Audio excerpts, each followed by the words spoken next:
lidhja momentale, e këtij momentumi për të tejkaluar situatë. Tani, deri më tani, madje ne që jemi gjeneratat që dhe të kemi përjetua dhe para luftën, e dim që kur kemi mbet në dorën e Evropës dhe Bashkimit Evropian, gjithmonë na kanë zgjat sendet deri në pafundësi.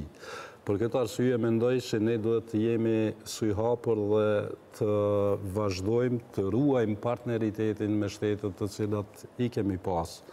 Spari shtetet e bashkuara të Amerikës, pastaj edhe shtetet tjera. Në anën tjetër, ne duhet të jemi të kujdesshëm edhe në rrugën të cilin ja trasojmë vetës.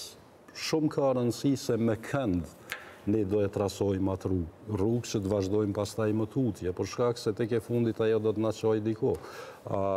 Këtë po e them edhe në kontekst të asaj që përkundër shumë zhurmave atë vazhdohet me dialogun apo jo, ne mendoj që do të vazhdohet me dialogun, natyrisht që dialogu do të ndryshojë ndoshta pak a shumë qasjen dhe formën, mirë, po nuk e besoj në asnjë moment që e gjitha që është arritur deri tashti në dialog, ata do ta hudhin dhe do të fillojmë tashti prej zerës.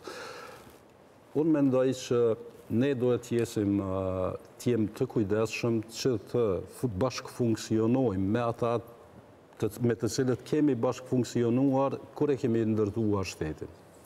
Dhe kjo është që të vazhdojmë. Mos e harrojmë edhe një send, tani ndoshta edhe tingëllon paksa rënd kjo. Mirë, po tani po e përjetojmë një farë kur e shohim gjeopolitikën, kur e shohim edhe tendencën e ndryshimit të forcave. Mos e harrojmë se gjithmonë në histori, kur ka pas këso farë ndryshimesh, që zakonisht kanë filluar në Evropë, shpesh herë shtetet e vogla dhe nuk kanë ekzistuar më.